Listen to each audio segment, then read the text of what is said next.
Hello friends, very good morning and welcome to my channel Study and Grow. Today we are going to discuss a poem written by Jivanand Das called Banalata Sen and it is translated by a poet D.K. Banerjee. At first, the introduction of a poem. Banalata Sen is a Bengali poem written in 1942 by the poet Jivanand Das. That is one of the most read, recited, and discussed poems of Bengali literature. The title of this lyric poem is a female character referred to by name in the last line of each stanza. The poem consists of three stanzas, each comprising six lines, composed in the Bengali metrical pattern, Aksharbrita or poer. The title of this lyric poem, Banalata Sen, is a female character referred to by name in the last line of each of its three stanzas. The poem is self-narrated by an unnamed traveler. Banalata Sen is the name of a woman whom the poem describes as being from the town of Natur, a town in Bangladesh.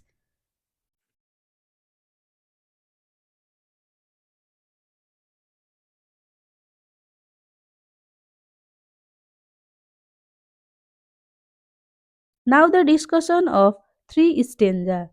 In the first stanza, the traveler describes seeing her after having wandered upon the earth over thousands of years. The narrator says that it has been 1,000 years since he started trekking the earth. He describes it as a long journey in night's darkness from the Ceylonese waters to the Malayan seas. From this geographical expanse, he goes on to the extent of time, saying that in the course of this wandering, he had traversed the fading world of Bimbisara and Ashoka.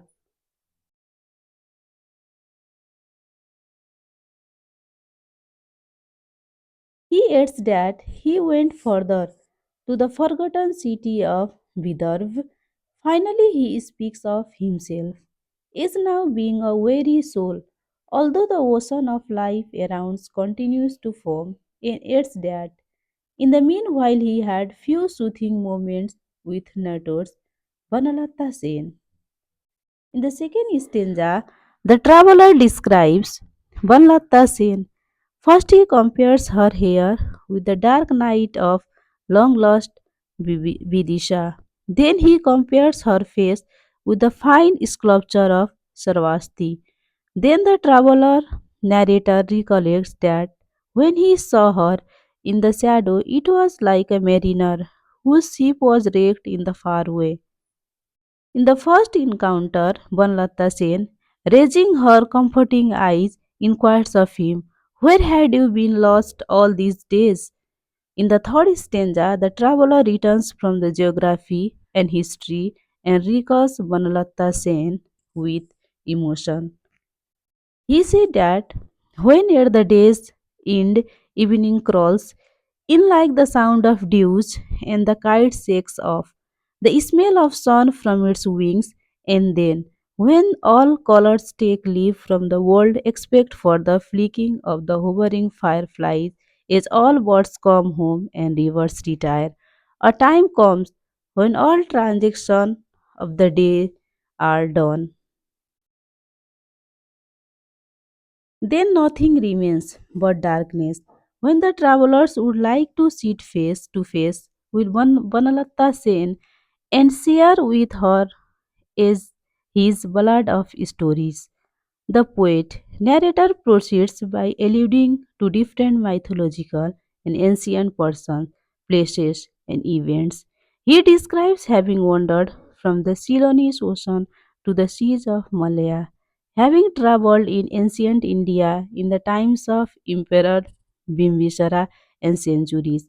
Later, in the time of Ashoka the Great, he describes having wandered in the darkness in the ancient cities of Vidarbha and Vidisha. 8. For his retired soul, the only moments of peace in any age was with Banlata Sen of Natur.